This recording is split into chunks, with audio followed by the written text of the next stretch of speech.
Buenas noches, amigos televidentes de Coloquio Cultural. Como cada sábado, José Antonio Torres conversando con ustedes sobre diversos temas de actualidad, temas de interés nacional. Ahora recuerden que estamos en Ahora TV, Canal 3, sábado 11 de la noche, conversando con ustedes durante una hora. Ayer se dio lo que se esperaba, la importante reunión entre Vladimir Putin, presidente de Rusia, y Donald Trump, presidente de Estados Unidos. Esta reunión específicamente para tratar el tema de una posible paz en Ucrania, para poner fin a la guerra entre Ucrania y Rusia. Esa es la finalidad. Donald Trump, que se cree el amo, el Dios sobre la tierra y que ordena a los países. Él mismo dijo, bueno, México hace lo que nosotros le digamos que haga en materia de frontera. Lo mismo que Canadá. Canadá no respondió, por lo menos la presidenta de México. Dijo, en México mandaba el pueblo, no Donald Trump. Pero eso sabemos, eso es discurso. Y la realidad es que México tiene su principal socio comercial en Estados Unidos y por eso a veces tiene que aguantarle toda esa disparatada a Donald Trump o a quien esté ejerciendo el poder, ejerciendo el mandato en los Estados Unidos. Pero en el caso ahora de Ucrania es mucho más difícil porque Putin no depende de Estados Unidos. La economía rusa no depende de Estados Unidos. E incluso los rusos pueden darse el lujo de decir que Europa, la mayoría de los países que tienen negocios comerciales con ellos, necesitan más a Rusia y Rusia a ellos. Pero, ¿cuál es el tema? Ya se han hecho varias reuniones y ha estancado una posible solución.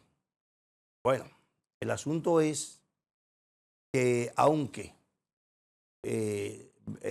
Zelensky, el presidente de Ucrania, dice que Rusia no le interesa la paz en la zona y que ellos prefieren mantener la guerra. La realidad es que Zelensky ni Ucrania tienen con qué mantener una guerra a largo plazo con Rusia.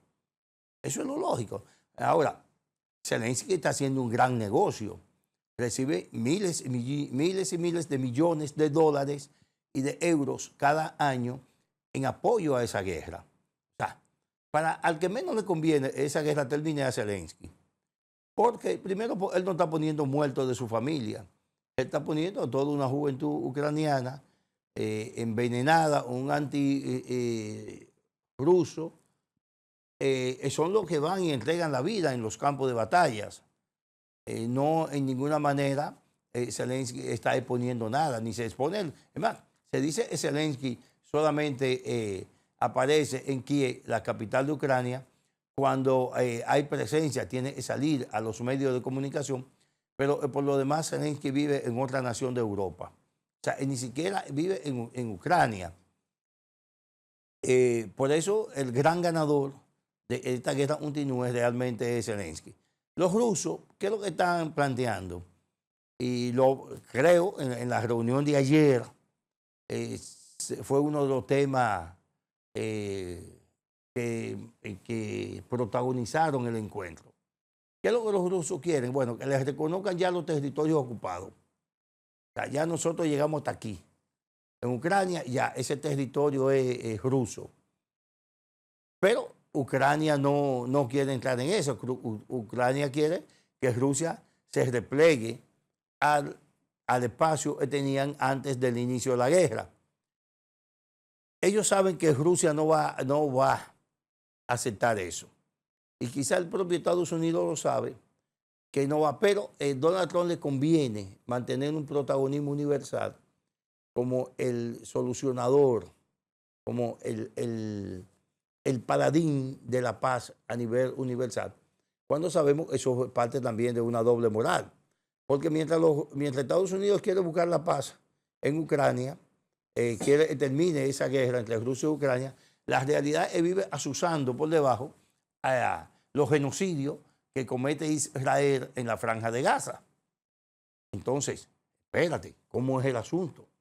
El asunto es que estamos con esta parte genocida, los israelíes, pero rechazamos la guerra de Ucrania con Rusia. ¿Por qué Estados Unidos está muy afanado en esa guerra? Por dos razones. Hay dos razones básicas ahí. Una es que Zelensky tiene un compromiso con Donald Trump. Concluida la guerra, todo lo que es tierra rara y todo lo que es minería de Ucrania pasaría a ser manejada por Estados Unidos. O sea, Ucrania está vendiendo su territorio, o ya vendió de manera verbal su territorio a Estados Unidos. Y por lo menos los rusos le quedan. Entonces, ¿qué es lo que los norteamericanos quieren? Bueno, que la guerra termine ahí y que Rusia nunca llegue a ocupar definitivamente todo el territorio de Ucrania. Porque entonces la gran inversión ellos han hecho, son miles y miles de dólares, de millones de dólares en esa guerra a cambio de esos minerales.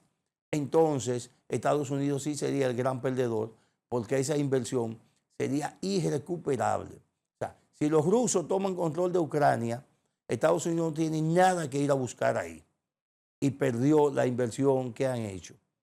Y Zelensky se irá asilar a otro país con los millones que se ha ganado en esa guerra, porque esa es una guerra comercial para Zelensky y una guerra comercial también para Estados Unidos, para todo el mundo. Porque Ucrania es el principal terreno productivo de todo era la Unión Soviética. O sea, el mayor productor de granos, entiéndase frijoles, arroz y otro tipo de vegetales, de toda esa región es Ucrania. Entonces, los rusos necesitan ese territorio. Lo necesitan, por un lado. Por el otro lado, tienen también una parte del territorio importante en tierras raras, que es la tierra que conserva varios tipos de metales que son básicos para desarrollar tecnología de punta, especialmente en la informática.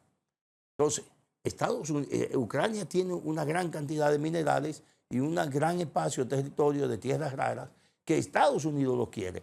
No solo que lo quiere, sino que ya lo negoció con Zelensky. Entonces, la conversación de la guerra va a mantenerse así. A Zelensky no le conviene que la guerra termine ahora. Los rusos, me imagino, le dará lo mismo, continuar, seguir o no. Y a pesar de las sanciones económicas, le ha puesto la Comunidad Económica Europea, pero los países de Europa están invirtiendo también en Ucrania, están incurriendo en un alto riesgo. ¿Por qué? Porque imagínense, se produce la paz en Ucrania. Los rusos se retiran del territorio ocupado o de una parte de los territorios ocupados porque las negociaciones a los rusos hay que darle algo. ¿Qué le van a dar? Territorio, lo que ellos quieren. Bien.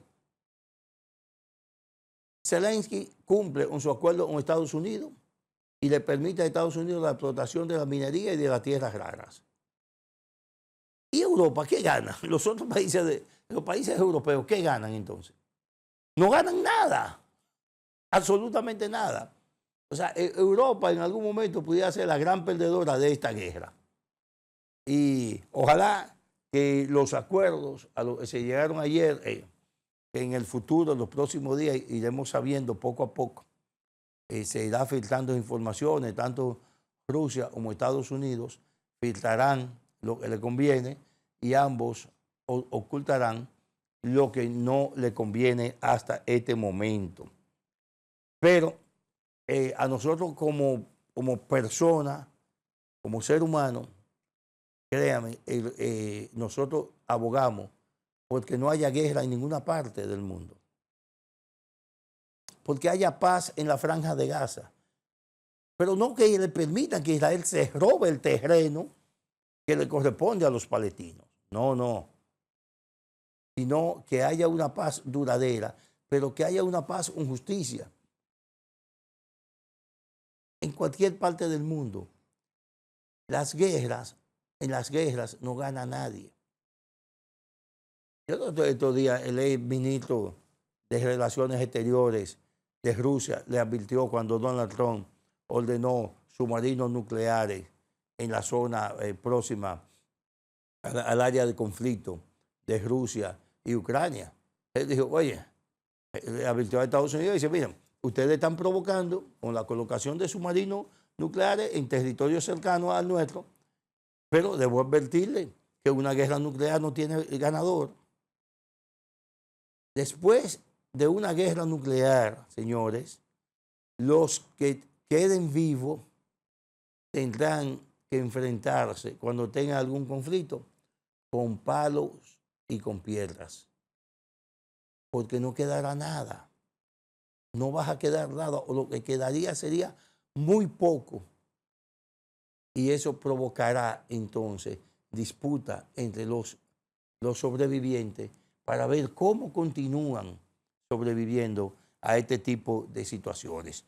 De modo que una guerra de cualquier tipo no conviene a nadie. No conviene a nadie. Y de ahí, de Ucrania, venimos, y fíjense lo que decimos del gran negocio de Estados Unidos, es el negocio de la guerra. Estados Unidos ha comenzado a colaborar con la situación de Haití. Creo en 2 ocasiones han donado unos 50 millones de dólares para la fuerza multinacional de policía que dirige Kenia y que está en Estados Unidos enfrentándose a las pandillas. Luego el gobierno ha contratado empresas de mercenarios, pero fíjense, el gran negocio de Estados Unidos es que ya en Haití, a partir de este lunes que viene, a partir de pasado mañana, quienes van a dirigir las aduanas de Haití es una empresa norteamericana, dirigida por mercenarios. Entonces, ellos son los que van a dirigir. Recuerdan mucho eso, señores, la invasión de 1916 de Estados Unidos a la República Dominicana, que uno de los principales objetivos era el control de las aduanas para supuestamente cobrarse una deuda que el país tenía con ellos y que el gobierno la tenía en un proceso de revisión. Esa fue la justificación, aduanas. Los norteamericanos invaden un país, lo primero que toman son las aduanas y los aeropuertos, los puertos, porque son lo que genera recursos, pero además es lo que le permite también controlar lo que entra y lo que sale a ese territorio. Ojalá que esta gente, aunque son estadounidenses, aunque en Haití no hay gobierno, no hay ningún tipo de gobierno, Haití es un estado fallido, ahí las bandas criminales manejan una parte del territorio, el gobierno maneja el discurso, lo único, pues no tiene nada con qué controlar nada, y ahora Estados Unidos va a controlar las aduanas.